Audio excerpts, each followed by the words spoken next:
Bueno, bienvenidos y bienvenidas. Esto es Sobre el pasado y sobre el futuro, un programa y podcast de historia, depende del formato en el que lo estén escuchando. En los distintos programas vamos a ir tratando distintos temas sobre la historia argentina. En el día de hoy vamos a estar hablando sobre el proceso del terrorismo de Estado y la dictadura militar, la última dictadura militar que se dio entre 1976 y 1983. Para eso estamos con una invitada que es Mirta Sousa Pinto. Bueno, bienvenida. Mirta. Gracias, muchas gracias por la invitación. Bueno, quizás como para ir empezando, ¿no? Y darte pie, Mirta es hermana de Olga. Olga fue desaparecida, detenida y desaparecida en la última dictadura militar. Quería preguntarte, como para hacer un repaso cronológico, ustedes... tanto vos, Olga y tu familia eran de acá de Marcos Paz. Sí, en realidad mi apellido es de Sousa Pinto, pero mi madre era Palermo, María Ángela Palermo, uno de los 9 Palermos que nacieron, como dicen ustedes, nacidos y criados en Marcos Paz. Así que sí, mi madre vivió aquí hasta sus 18 años con su familia y cuando fallece el padre tiene que salir a trabajar y entonces su trabajo es en Adrogué, en casas de familia, como empleada doméstica, y se muda a Adrogué a trabajar, porque allí es donde consigue trabajo, y allí es donde conoce a mi padre, que era de San Vicente, una localidad cercana. Cuando tenía posibilidades los fines de semana de salir a bailar, allí lo conoce a mi padre. En el año, sería 45, se casan, en octubre del 45, y en circunstancias que normalmente ocurre, que es cuando una hija primeriza va a ser madre, las abuelas o las futuras abuelas quieren tenerla cerca. Entonces, para el año 46 está anunciada la llegada de un hijo, una hija, en este caso Olga, y entonces mi abuela Juana se la trae para Marcos Paz a mi mamá para que tenga familia en el hospital de aquí. Así que el 31 de octubre del año 46 nace Olga aquí en Marcos Paz. Se queda un tiempo con su madre en el campo, acompañada, pero después tiene que volver a lo que es su hogar en San Vicente con mi padre, y entonces allí nacen Susana, en el año 48, Susana Graciela, que es mi otra hermana, y en el año 52 nací yo. Para el año 55, a pesar de que ellos ya estaban instalados en San Vicente, tenían un comercio de mueblería y tienda, etcétera, bueno, las circunstancias hacen que se quieran venir más cerca de lo que era la familia materna, y entonces vuelven para Marcos Paz, y aquí adquieren un terreno muy cerquita de donde estamos ahora, sobre la calle Aristóbulo del Valle y frente a la Sociedad Italiana. Muchas personas antiguas de Marcos Paz deben conocer lo que era la tienda y mueblería de mis padres.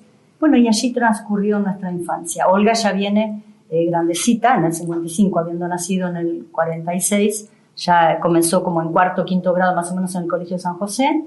Yo empecé en el San José primer grado y Susana y yo ya directamente después pasamos a la escuela pública, la escuela 1. Pero sí, toda esta zona fue transitada por nosotros, toda nuestra infancia pasó en este barrio. Así que los carnavales, los juegos de agua con la familia, con los hijos de la familia Moyoni, cuya casa estoy viendo ahora, con Miguel, con el negro, con todos, es parte de nuestra infancia, sí. Bueno, y después de su infancia empiezan a transitar también la adolescencia acá, siguen, digamos, hacen los estudios secundarios también acá en Marcos Paz. Sí, en realidad Susana intentó estudiar, decidió que no, después su profesión fue por otro lado, y Olga siguió los estudios secundarios en el Colegio Nacional. En aquel entonces el doble turno implicaba distintas carreras. Por la mañana eran los que egresaban como peritos mercantiles y por la tarde cursaban los bachilleres o los futuros bachilleres. Con 5 años se recibían. Y Olga se inscribió en el Colegio Nacional y hizo de primero a quinto año allí su carrera como alumna. Pero ocurre que en segundo año, volviendo de una clase de educación física con mucho calor, una ducha de agua fría hace que tenga un problema de salud serio, se desprende la pleura de su pulmón y entonces, bueno, lo que ahora sería una neumonía, aquel entonces diagnosticaron pleuresía y pierde la regularidad de alumna de segundo año, entonces tiene que interrumpir sus estudios, pero le lleva como 3 meses de internación domiciliaria, etcétera, pierde la regularidad y llegado casi fin de año, que se siente mejor, ya no puede volver a la escuela. Entonces, estas cosas del destino. Quería hacer algo y se inscribe en la academia del profesor Antonino Pane. Antonino sigue teniendo la academia. Academia de inglés. De inglés.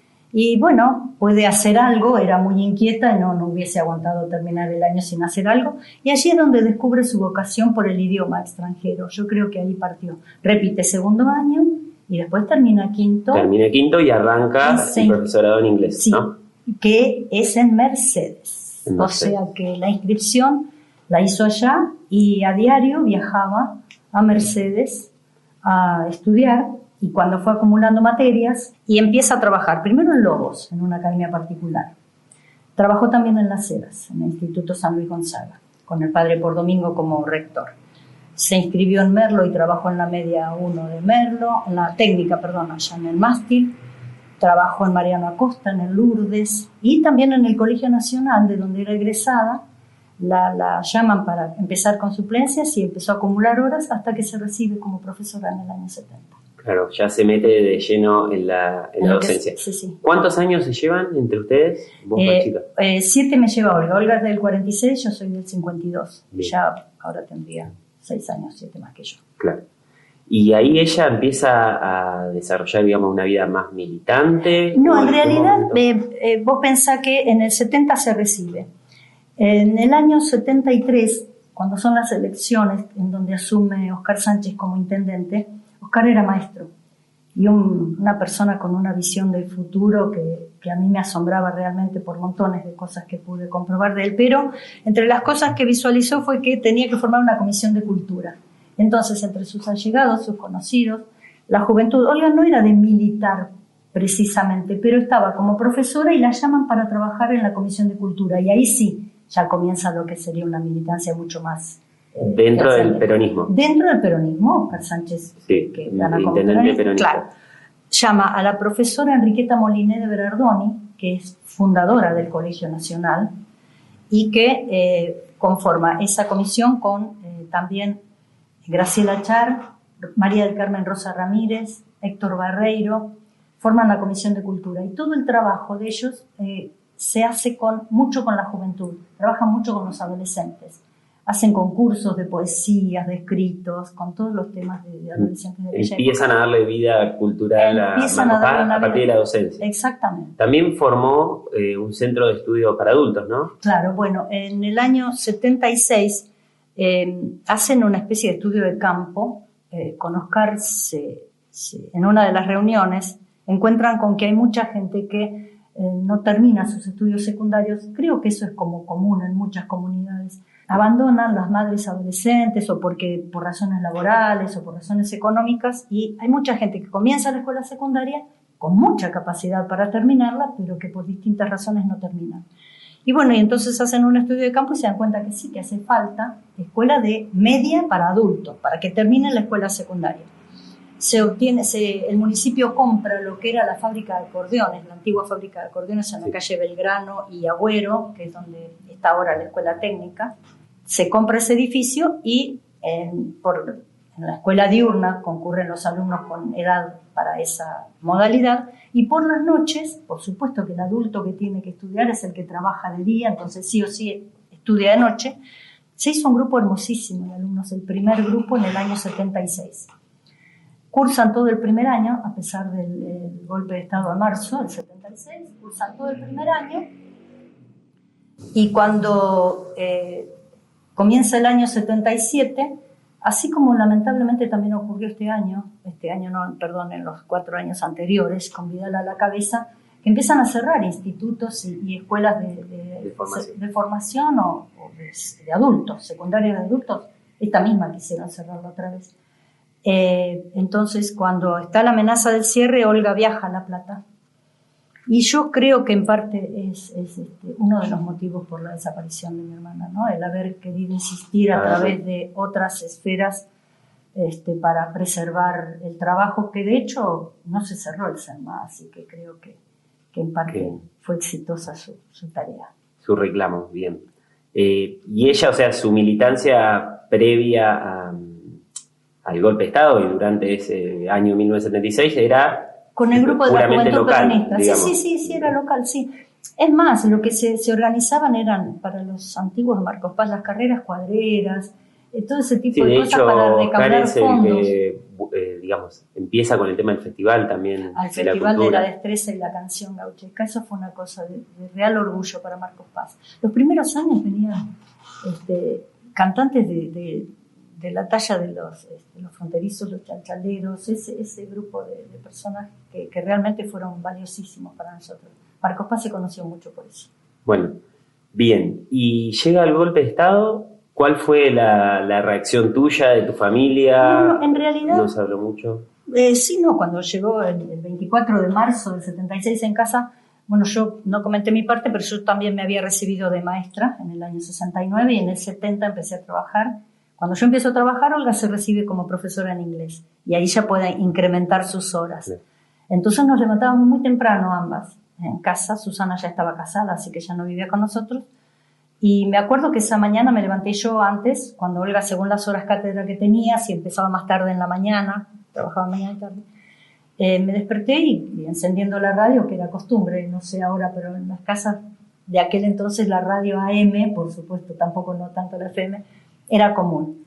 Y cuando escucho lo del golpe de Estado, le aviso a Olga, bueno, nada, ese día ya se suspendieron clases y todo tipo de actividades. Y en realidad... sí, era como que se veía venir, el clima no era de los mejores, no era de sentarnos a charlarlo en casa, pero bueno, ¿y ahora qué hacemos? Ninguna de nos iba a trabajar, siguieron en contacto. Oscar siguió en el municipio, le pidieron que continuara un tiempo, es más, le pidieron que continuara y él dijo que con gobiernos militares no iba a continuar y de hecho no lo hizo. Pero sí, el golpe del 76 hizo que se continuara como se pudiera con las actividades que cada uno tenía. Bien. Y ahí recién estábamos revisando algunos documentos, veíamos en uno que le cesan las horas docentes a tu hermana. En el año 77 pasa eso. Claro. En el año 77, en junio, si no me equivoco, recibe un telegrama por el cual la dejan cesante según una resolución ministerial. Ella busca los motivos de esa resolución y no encuentra razones por las cuales la dejan cesante en Merlo, en 12 horas cátedras cuando ella tenía arriba de 30 por ahí. Entonces escribe una carta a García Pacheco, era la directora en aquel entonces de las escuelas medias, diciéndole que por favor le fundamente o investigue la razón de ese telegrama y en realidad no hay respuesta a eso, sino que lo que ocurre, ese telegrama sería más o menos por el 13 de junio, si no me equivoco, por ahí estaba la fecha, la carta, yo no la tengo ahora a mano, está en la carpeta. Que incluso tenía la fecha de un año antes, ¿no? El telegrama tenía fecha junio del 76, eso siempre nos llamó mucho la atención, pero como nunca nadie te explicaba nada al respecto, también en su momento íbamos por los carriles que más o menos nos pudieran aclarar algo. Claro. El 13 de junio ocurre lo de la carta que escribe, ella va a hablar al consejo escolar, estaba la señora Ángela Paula Pérez de Bonatti en aquel entonces, y bueno, conversan, ella le busca los fundamentos, no encuentran en lo que era el estatuto docente ningún tipo de sanción, digamos, claro, por la cual sería dada cesante en sus horas. Así que esto pasa el 13, el 16 es el operativo en mi casa, y el 17 es cuando se la llevan a ella. Bien. Ese operativo, ¿qué recordás vos? ¿Cómo fue? Yo, además de trabajar, estudiaba de noche en Morón, estaba haciendo lo que era para asistente social en aquel entonces. Volvía tarde de noche, Olga me esperaba siempre a cenar, a pesar de que cenaba tarde mi padre había tenido un serio inconveniente de salud, era enfermo psiquiátrico, por lo cual el mismo 13 de junio estaba en casa después de una tercera internación psiquiátrica. Entonces se acostaba muy temprano, estaba muy medicado, y entonces Olga me esperaba a cenar, a charlar un rato, y yo volvía de Morón, pero quien fue mi esposo después, que era mi novio en ese entonces, trabajaba en la Biblioteca Nacional. Y había un texto que yo necesitaba para una de las materias, y cuando le dije, me dijo, quédate tranquilo, yo saco de la biblioteca libre y te lo alcanzo en la última ventanilla del micro, nos concordamos así, sí, para que él me entregara en Merlo el libro. Lo espero esa noche en Merlo, no estaba, y entonces miro y sube al micro y dice, te acompaño Marcos Paz, voy yo con el libro. Así que de casualidad esa noche Tommy, mi esposo, fue después mi esposo, en ese entonces mi novio, vino conmigo. Era el 16 de junio del 77. Mucho frío. En junio, en aquel entonces, no era como los inviernos de ahora. Muchísimo frío. Así que llegamos a casa y cenamos con Olga. Olga estaba con Coqui Aguilar, con Irma, sí, que era su amiga que vivía enfrente en ese entonces, aquí nomás. Y estaban también de charla cuando escuchamos golpes en la puerta, pero trompadas en la puerta. En casa había timbre. O no conocían los muchachos lo que era un timbre o no lo quisieron tocar. Ahí ya se dieron cuenta ustedes que... Ahí ya nos dimos cuenta que había algo raro, porque inclusive en un patiecito delantero que hay en casa había un paredón muy bajo que daba a la casa de al lado. Y entonces cuando empiezan a golpear así y Olga sale de la cocina, tiene que atravesar ese patio. Y ya apostados contra ese paredón con armas largas había personas. Había 2 señores, 2, 3, ya ni me acuerdo cuántos. Entonces Olga va a abrir la puerta y entran, ya no me acuerdo si eran 4, 5, cuantos, muy armados, todos de civil, todos con cara descubierta, algunos con cabellos hasta el hombro, otros con cabellos más cortos, pero nunca se sabe por la apariencia si son militares, si son civiles, que son armados. Claro, era un grupo de tareas. Un grupo de tareas. Porque a veces, yo que doy clases, los chicos muchas veces idealizan de que todos los operativos se hacían a partir del ejército. No. Y ellos se llaman, en ese momento somos fuerzas de seguridad, dijeron. Nada que los identificara, ni una placa, ni nada, ni una orden judicial. Prácticamente la puerta, si no la abría Olga, la bajaban a golpes. Así que cuando entraron, dijeron que había una... Bueno, lo primero que le pedimos, por favor, que mi padre estaba descansando, le aclaramos la situación de salud. No, quédese tranquilo, venimos por una denuncia. Nunca nos dijeron de quién, de dónde era el origen de la denuncia. Entonces venimos a ver si están los elementos por los que está denunciado a alguien aquí.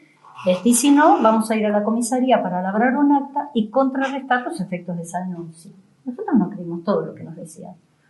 Entonces estábamos en la cocina, en casa había además un comedorcito donde había un hogar y 2 habitaciones más, la de mis padres y la que dormíamos Olga y yo. Entraron al comedor donde estaba el comedorcito, donde hay una biblioteca, había libros de inglés de Olga, libros míos, yo dictaba matemáticas y ciencias naturales en el Colegio San José. No, miento, en ese entonces yo ya era vicedirectora, ya no estaba dictando clase, pero tenía todos los libros míos de las áreas que había ejercido. Había libros de catequesis, porque para poder trabajar en el colegio de hermanas tuve que hacer el curso durante 3 años para maestra catequista, así que eso era lo que encontraron. Y en un momento dado preguntaron si había otra habitación, dijimos que sí, entonces me pidieron que los acompañara. Se quedaron 2 o 3 de ellos en la cocina con Olga, con quien era mi novio, y con Coqui Aguilar, y a mí me llevan al cuarto para empezar a revisar el placar. Todo, ropa, perchas, todo empieza a quedar sobre la cama, y de los cajones del placar, donde estaba distribuida la ropa de mi hermana y la mía, en uno de los cajones yo tenía lo que eran las cartas de quien era mi novio, que había hecho el servicio militar en Giva en el año anterior, y entre esas cartas una postal que desde Mar del Plata me mandó él con su amigo del alma, Juan Carlos Nakahara. Y cuando el señor que estaba en el cuarto conmigo mira esa tarjeta, dice, ¿y esto es mío? Le dije, no, un amigo. Cuando nombré que Nakahara era un amigo mío, se ve que en la lista de futuros desaparecidos, futuras operaciones en Marcos Paz, figuraba Juan Takara. De hecho, lo llevan el 18 de junio, claro, 2 días después. Se confunde el nombre, digamos. El apellido, Nakahara, le sonó, claro, a Takara. Bueno, sí. La cuestión es que me llevan de nuevo hacia la cocina y entonces dice, bueno, la vamos a llevar me señala a mí, la vamos a llevar a ella a la comisaría a labrar un acta. No, dice Olga, ¿por qué a ella? Sí, porque acá hay una denuncia. No, pero si hay una denuncia tiene que ser conmigo. Yo soy la que estoy en político, que estoy con la juventud, o que estoy con el intendente Sánchez, la Comisión de Cultura. Olga le quería explicar de 1000 maneras, porque era la realidad. Yo no tenía absolutamente nada que ver. No es cierto que no somos animales políticos, pero no estaba comprometida políticamente. Yo estaba muy de novia, muy con mi tarea, feliz como docente y como estudiante. Pero la verdad, cuando me dijeron que íbamos a la comisaría a labrar un acta, la verdad es que no me importó en el momento, no dimensioné nada. Cuando quien era mi novio dijo, yo los acompañé, le pusieron el arma en el pecho y le dijeron, usted se queda acá, no hubo forma de ningún tipo de acompañamiento. Me pidieron que me abrigara, así que en aquella época se usaban mucho los gamulanes. Así que me pongo un gamulán, tomo mi cartera donde tengo los documentos y así salimos a la calle, donde estaba la camioneta. En la puerta había una camioneta Ford. En aquel entonces no es la iluminación que hay ahora, había un foquito en cada esquina, digamos. Entonces, como mi casa estaba casi en la esquina del Centenario, por ahí había un poco más de luz, pero el resto era tipo Boca de Lobo. Entonces, en esa camioneta Ford, que tenía una lona atrás, detrás suben las personas armadas que estuvieron en casa y a mí me suben en la cabina. Al lado de la persona que conduce me sientan a mí y una o dos personas más. La verdad es que ya ni me acuerdo. En aquel entonces Aristóbulo del Valle era mano y contramano. La camioneta estaba mirando hacia el lado de Mariano Acosta. Entonces me dice, bueno, usted nos guía a la comisaría. Así que llegamos arranca la camioneta, llegamos a la esquina y al llegar acá había un foco, una luz. Y me llama la atención que sobre la derecha, sobre aquel cordón que ves allá, había un falcón celeste. El color se veía perfecto por la luz. Entonces yo les indicaba, gire a la izquierda, pase el paso a nivel, la primera cuadra no, la otra no. Cuando llegamos a Avellaneda, digo, hay que doblar a la izquierda, porque mi idea era Avellaneda, Mitre, comisaría. Claro. Llegamos a San Martín y Avellaneda, para girar, llegamos a Avellaneda y le digo, gire a la izquierda. Y la respuesta fue, se calla la boca y volantea a la derecha. Ahora hay una carnicería allí, en esa esquina. Y la calle está asfaltada. En aquel entonces era tierra. Entonces, hacen 2 cuadras y un poco más, que también estaba oscuro, yo solo veía, y la camioneta se detiene a unos 20 metros más adelante de la esquina. Cuando se detiene la camioneta, bajan los que estaban atrás, a mí me bajan de la cabina, de los hombros me conducen, levantan la lona de la camioneta y me empujan a la caja de la camioneta. Cuando pasa eso, yo veo que detrás de la Ford estaciona el Falcon Celeste que estaba en la esquina de casa. Levantan la lona y empujan a Oscar Sánchez y lo tiran ahí. Me miro y empezamos a hablar. Y ¿Con los ojos vendados? No, todavía no. No. Oscar era así como estaba y yo igual, porque los que bajaron, donde estábamos, era la casa de Enrique Sous. Claro. Iban a hacer el operativo en la casa de Enrique. A todo esto, cuando queremos con Oscar hablar, ¿qué haces vos acá? Me dice, no sé, íbamos a la comisaría, se callan la boca, ustedes no pueden hablar. Entonces allí el operativo en lo de Amanda no sé cuánto duró, pero escuché llorar a los hijos de Enrique y de Amanda. Cuando lo traen a Enrique y lo empujan junto con nosotros, bajan la lona y la camioneta arranca. Cuando arranca la camioneta, a Oscar y a Enrique, que estaban sentados de espaldas a la cabina, los esposan a ese caño que hay dentro de la cabina. Y a mí me atan las manos con las sogas con las que se levantan las cortinas en la casa. Sí. Las sogas. Un nudo, un espacio y otro nudo como para que yo pudiera manipular un poco. A mí me ponen una capucha. Supongo que Oscar y Enrique también, porque en algún momento pedimos si la podíamos levantar porque es asfixiante. La verdad es que la sensación es horrible. Es el día de hoy que cuando tengo que colocarme un suéter, una polera, se queda trabada. Está la desesperación para que me pase rápido porque esa sensación no te la olvidas más. Bueno, así que lo único que Oscar alcanzó a decir, mis hijos, qué barbaridad, mis hijos, repetía, mis hijos, qué barbaridad, mis hijos. Y todo esto es porque el operativo que había sido hecho en el Pinar un rato antes que en mi casa, había sido presenciado por sus 6 hijos. Y bueno, la camioneta arranca a toda velocidad, hasta que en un momento dado detiene la marcha, el tiempo, no me preguntes cuánto, porque en ese momento no me di cuenta. Y se escucha que se detiene un poco la camioneta y ruedas como sobre un guardaganado, cuando la camioneta, los coches pasan por ahí. Y alguien, yo te lo voy a decir con las palabras que lo dijeron, de las personas que nos custodiaban en la caja, este pelotudo en vez de entrar por puerta 4 entró por puerta 7, o al revés, en vez de entrar por puerta 7 entró por puerta 4, nombró esas 2 puertas. Yo escuché eso esa noche. Después con el tiempo alguien me dijo que las puertas de Campo de Mayo están enumeradas, igual que con los juicios y lo demás. O sea que lo llevaron a Campo de Mayo. No lo sé. Claro. Porque ellos te pueden decir, vendadas cómo estás, con el miedo que tenés, con el pánico que llevas. Te puede decir que al lado tuyo va a morir Casani y vos decís que sí, que sabe quién está al lado tuyo. Nunca lo pude comprobar. ¿Dónde estuve? No lo supe nunca. intuís que pudo haber sido Campo. Es que después asociando, yo estuve incluso en Mansión Seré para ver si los lugares, como yo pude describir después, una vez que me pude sacar la capucha, si coincidían con una antigua caballeriza, y como en Mansión Seré había, bueno, recorrí lugares que todavía no pude saber con certeza cuál era. Por el tiempo después, y con una zona liberada, es probable que haya sido Campo de Mayo, más estos adicionales de este señor que dijo, por puerta 4 tiene que haber entrado por puerta 7.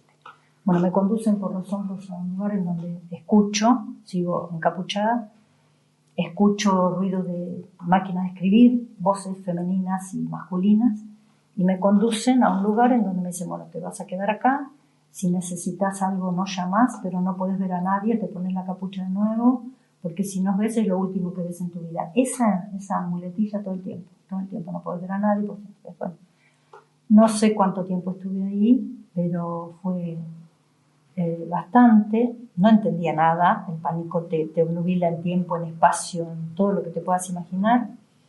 Escuchaba voces femeninas y masculinas que hablaban en ese momento. ¿Vos intentaste decir algo en ese momento? No, nada, no. Es más, cuando yo llegué, me quedé parada mucho tiempo y escuchaba un ruido. Entonces yo, en mi imaginación, dije, este es Oscar, que seguramente desde algún lado me está queriendo decir algo, y como no podemos hablar entre nosotros, me está queriendo llamar la atención. Y yo no me sacaba la capucha, de tal modo que me la quería sacar, y yo misma, con la cinta, me lo trababa en el barbijo y no podía, en actitudes absolutamente irracionales.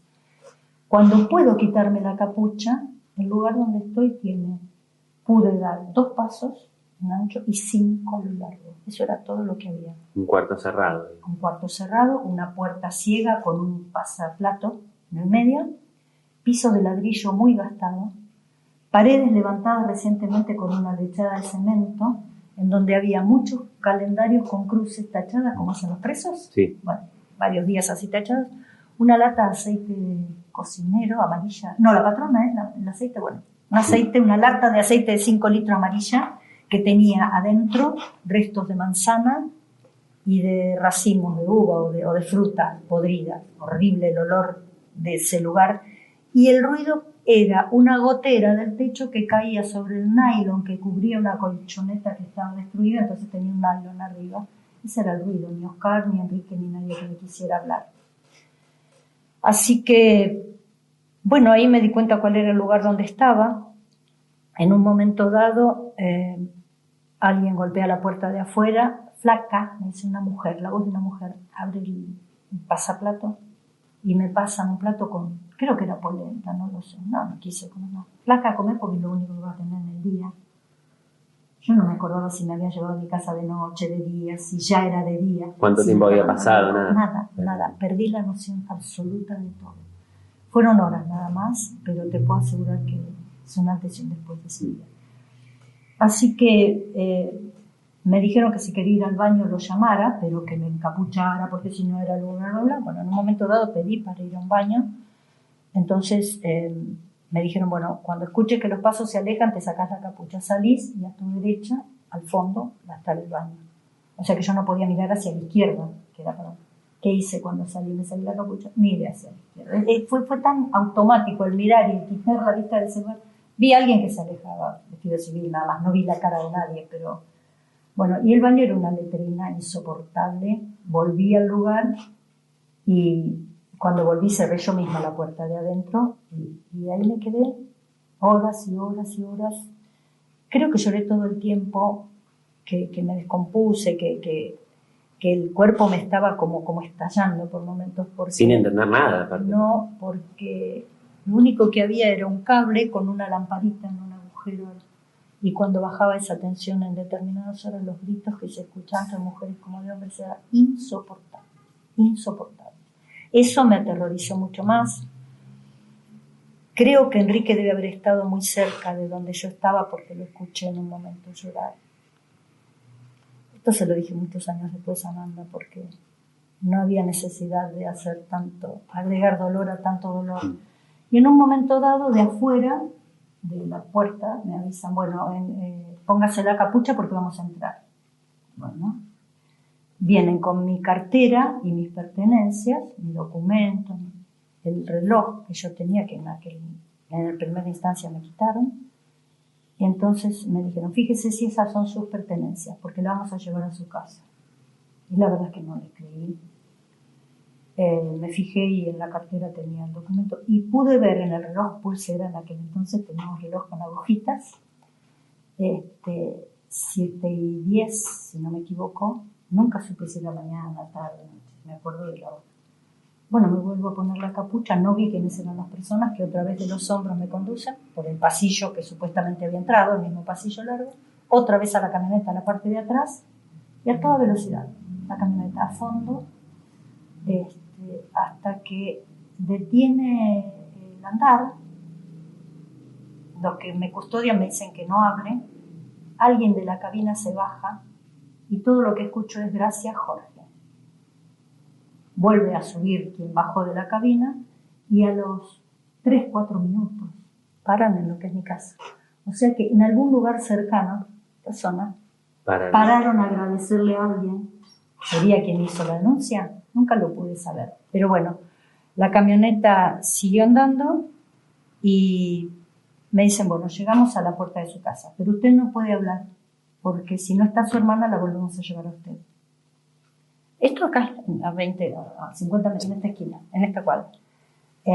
Escucho la voz de mi madre, porque se ve que ellos vuelven a llamar, no sé si esta vez tocaron timbre o qué hicieron, yo estaba en la camioneta, y mi mamá que les dice, muchachos, me van a dejar sin hijas, porque le preguntan si está Olga. Mi mamá le dice que sí. Esto era el 17 de junio a las 8 casi de la noche. O sea que 40 minutos de ruta hicimos, entre las 7:10, yo vi que me dieron el reloj. Claro.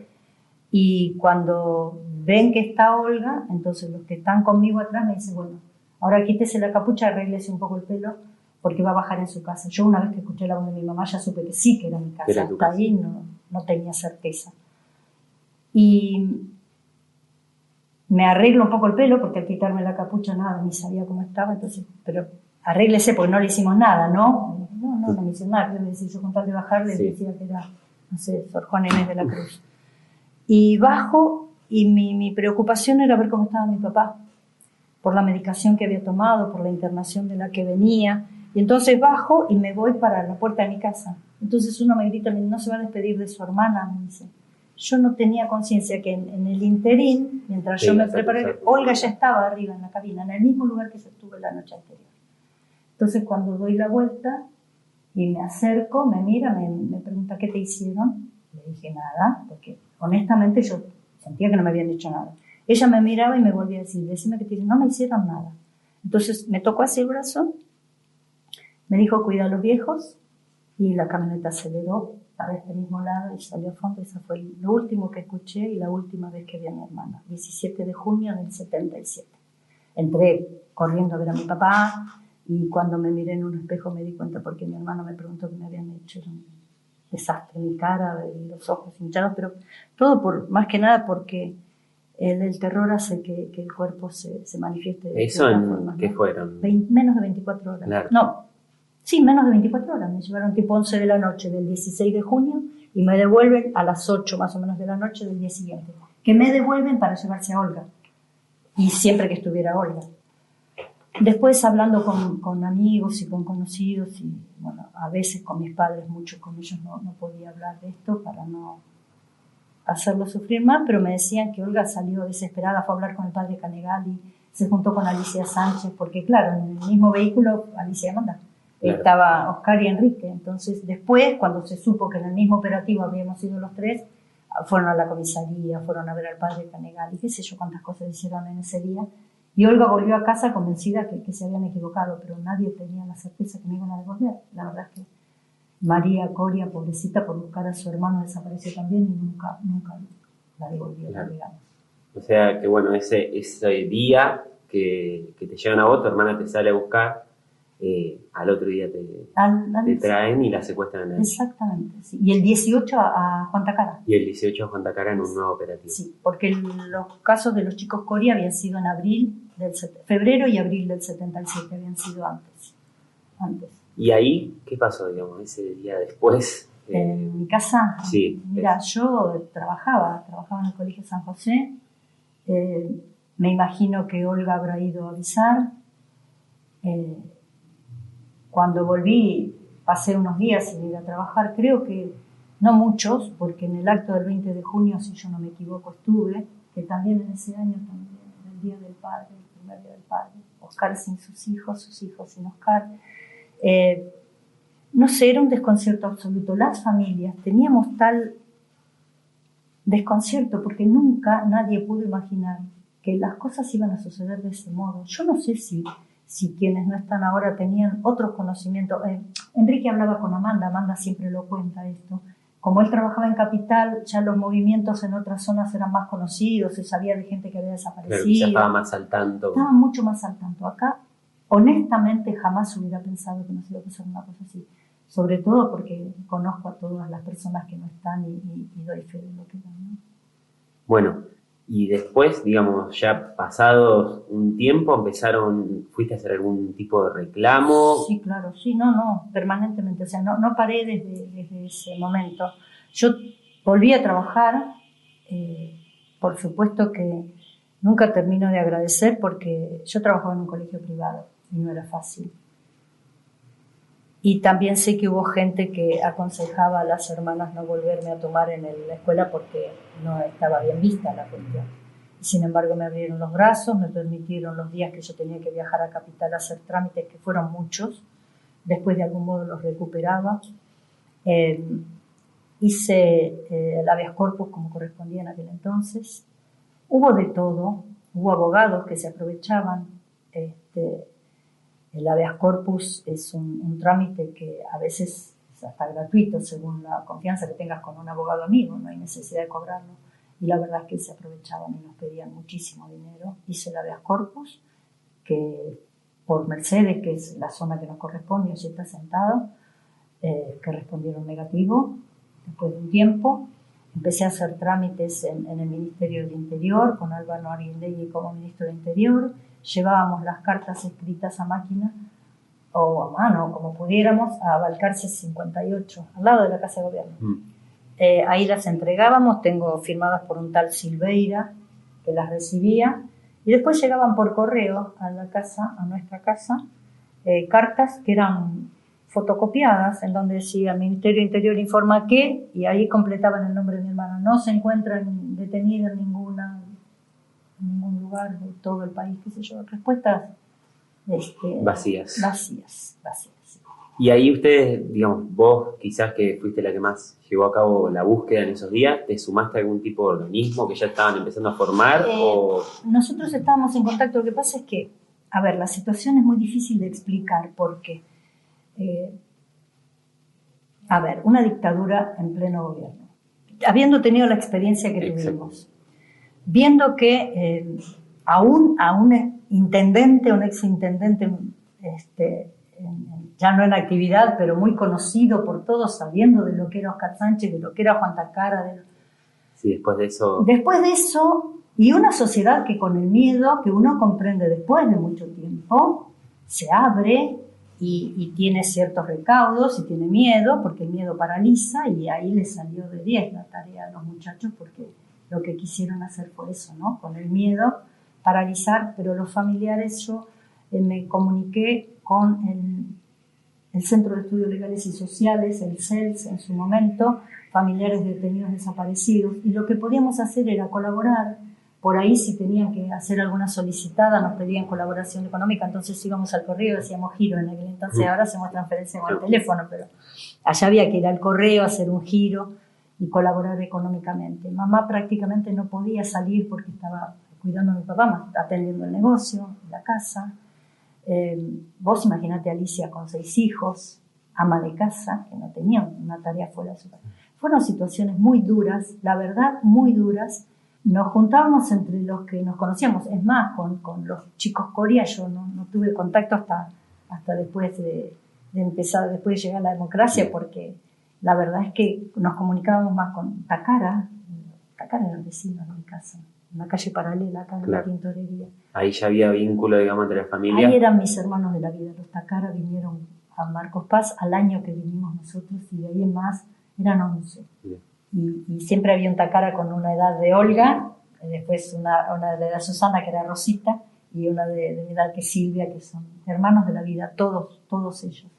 con el mismo dolor y con la misma incertidumbre transitar esos años nos hizo familia. Si no hablabas del retorno de la democracia, vuelve a la democracia y ahí ya empieza al instante a hacer reclamos. En los reclamos no dejamos de hacerlos nunca. Claro, en ningún momento. Yo hasta te diría organismos eclesiásticos. Acá, a nivel local, fui a ver al padre Canegali, fuimos a ver a Pío Laghi. Pío Laghi era el nuncio apostólico en aquel entonces, como el embajador del Vaticano acá. Y las cartas de la nunciatura eran fotocopias como las que nos daban en el Ministerio del Interior. Claro. O sea, uno había, a través de lo que hacía, detectaba quién quería y podía hacer algo y quién no quería o sea, que no podía, pero el que podía hacer algo y no quería, te dabas cuenta.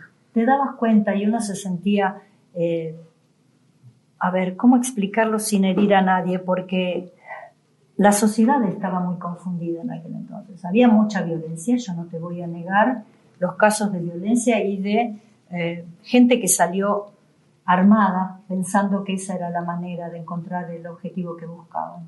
Pero eso yo no lo voy a negar.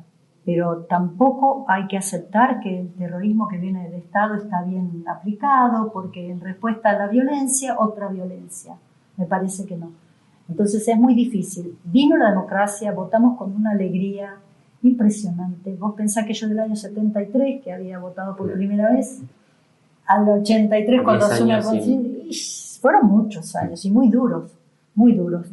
La esperanza estaba puesta, pero sabíamos muy bien, los que habíamos estado en contacto con organismos, sabíamos muy bien que los militares no se iban a quedar quietos. De hecho, el levantamiento de los Carapintadas, Aldo Rico, después postulándose como para un cargo político, o sea, todos reconstruidos. Y sí, fueron momentos muy duros. Es más, caminábamos por las calles, seguíamos haciendo trámites aún en democracia, y el miedo no era que se terminó el terrorismo de Estado y se nos terminó el miedo. Claro. No, la verdad es que no, porque sabíamos que había mucha gente muy responsable de lo que había pasado y que estaban en libertad.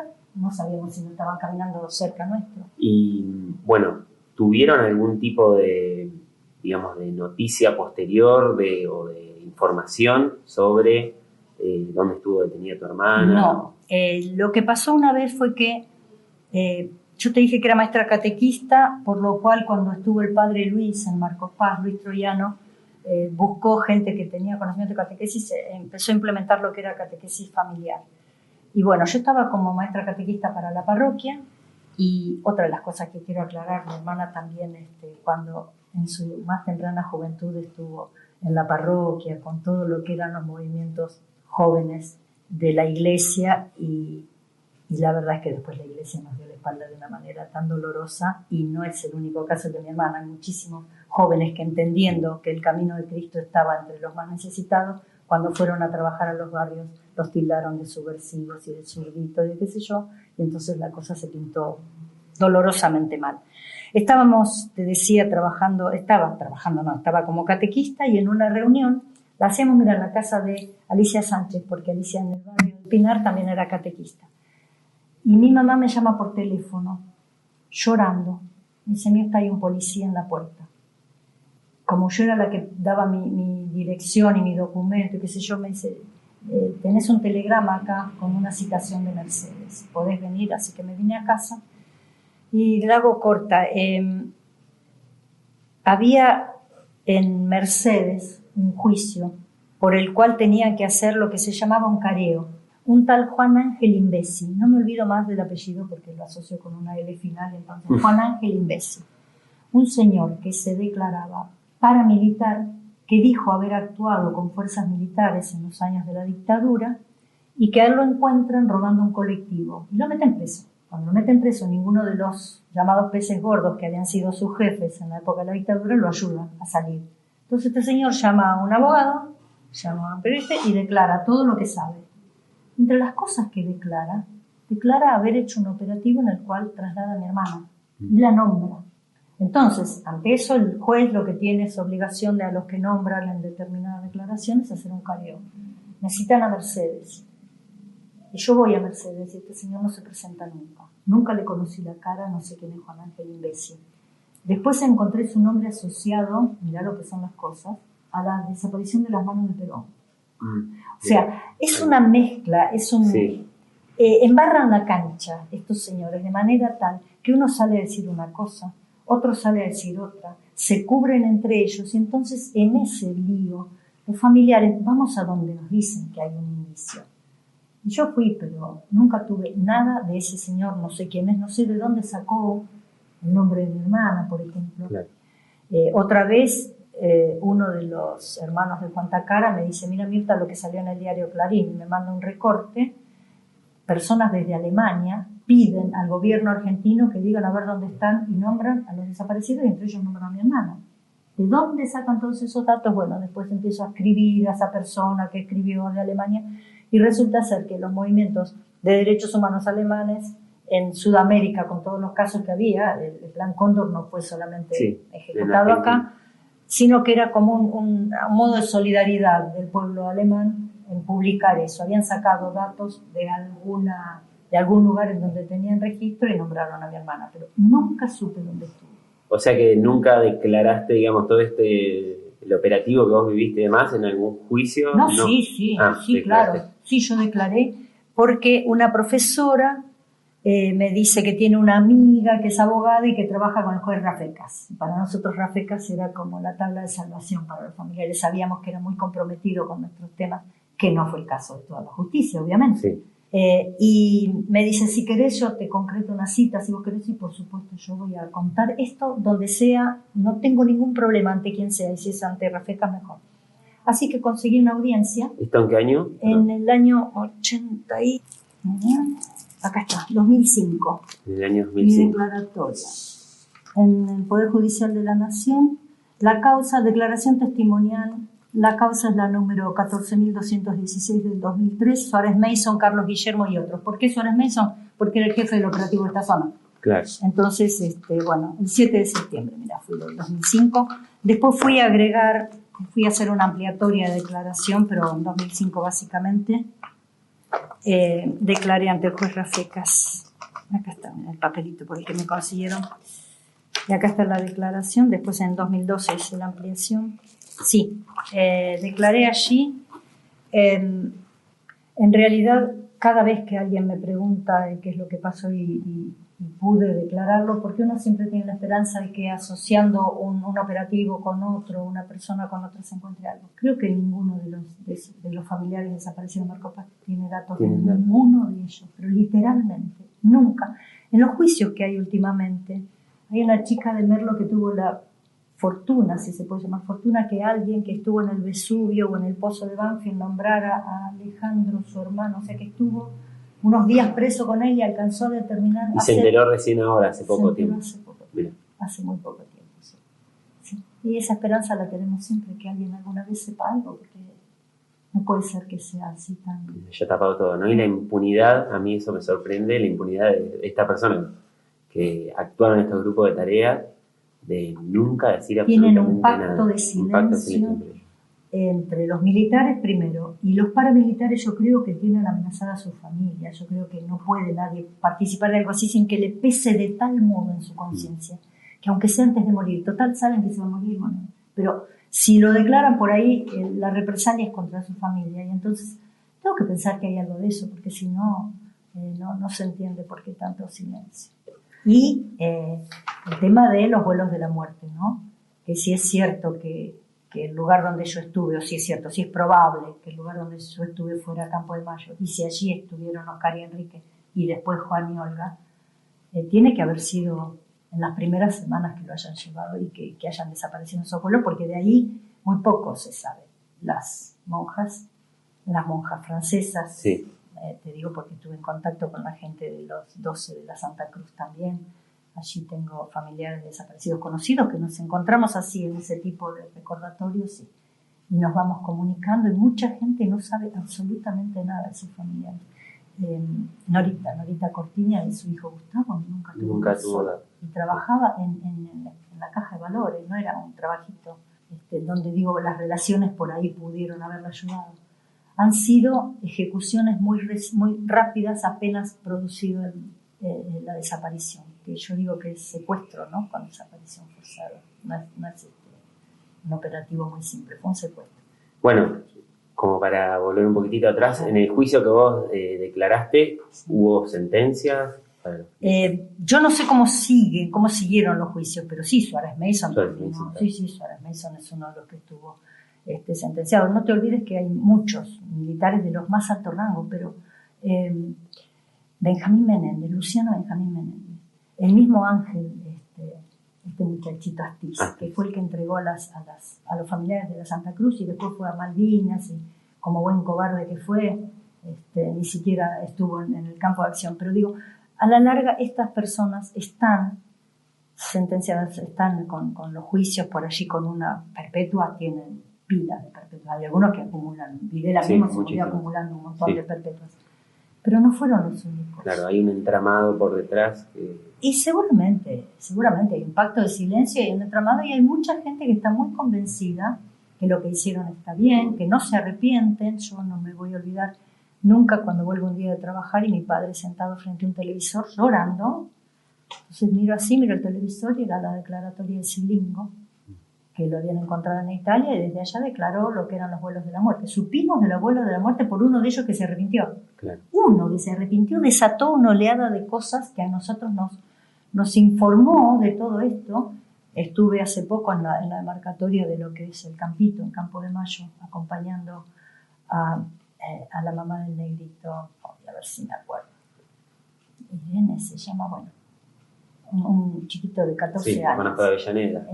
Iris Avellaneda, la mamá del negrito Avellaneda. No lo conocía negrito, sé que su madre lo sigue buscando, bueno, él aparecieron sus restos en las costas de Uruguay, pero digo, ella sigue peleando y sigue tratando de marcar la zona del Campito, qué sé yo. Y en la medida en que no puede, va y acompaña, aunque no conozca, porque cada uno de los cuerpos que aparecen es como que la esperanza que tenemos de reencontrarlos, ¿no? Porque siento que es una tortura permanente. A mí me preguntaban, ¿qué te hicieron? Mi hermana me lo preguntaba y cada vez que declaro, usaron picana con usted, hicieron el submarino. Nada de todo eso. Pero psicológicamente te destruyen. Y desarmaron familias.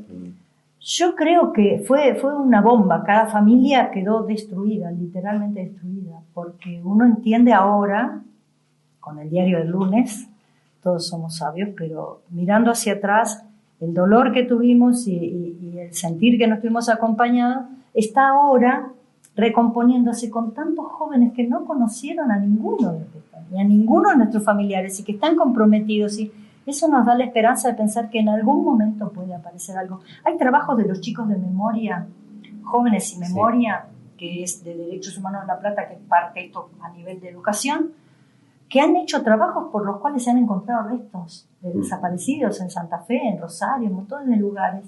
Y entonces, bueno, tenemos la esperanza de saber que todo esto que hacemos los familiares es para que les queda un duro trabajo, una posta. Un legado. Sí, justamente eso iba a preguntarte, digamos, ¿qué pasa con esto de la memoria y la verdad de la justicia? ¿Cómo lo ves vos actualmente, ¿no? La sociedad. Yo creo que la gente que estuvo que estuvo desde el primer momento, es la que empezó a sembrar esta semillita de un docente que conoció, alguien desde el gremio SUTEBA. Fíjate que a mí me pasa que cuando todavía en Marcos Paz no se había hecho prácticamente nada, recibo la visita de una profesora en Historia de Merlo, a quien yo le estoy eternamente agradecida, Georgina Gabuzzi, profesora en Historia, que empieza a hacer una investigación de hormiguita, caso por caso, de Merlo, de desaparecidos de Merlo, en Merlo, y por eso la incluye a mi hermana, porque mi hermana no era de Merlo, pero era trabajadora de la educación en Merlo. Y entonces viene a mi casa a pedirme una entrevista con un grupo de alumnos, ya para que los alumnos escuchen esto mismo que te estoy contando, y que escuchen el relato, y a partir de ahí un montón de tareas. Yo siento que el gremio de SUTEBA, en muchos de sus representantes, probablemente no en todos, porque no todos piensan igual, ni todos están comprometidos de la misma manera. Hay muchos docentes que llegan el 24 de marzo y no quieren saber nada con el recordatorio, por más que sea curricular y que haya bajado desde el ministerio. Hay mucha gente que sigue sosteniendo por algo habrá sido. Y de todas maneras sigo rescatando a esta gente que sí, que está, Y la gente de Memoria, Verdad y Justicia, que me parece que es un trabajo que ha dado unos frutos impresionantes. Para los familiares, nunca vamos a terminar de agradecer porque nos citan, nos llaman a participar de charlas, a que contemos esto, que yo siempre digo, no es la verdad. Nadie tiene la verdad absoluta. Yo tengo mi experiencia de vida, esto que te estoy contando, Felipe, lo he contado pilas de veces en estos 40 y tantos años. Trato de no ocultar detalles que por ahí hace que alguien que escuche y que fue alumno o que conoció a mi hermana. Una vez hicimos, esto es una anécdota cortita que te voy a contar, me citan del Lourdes de Mariano Acosta, donde Olga trabajó también en una escuela privada.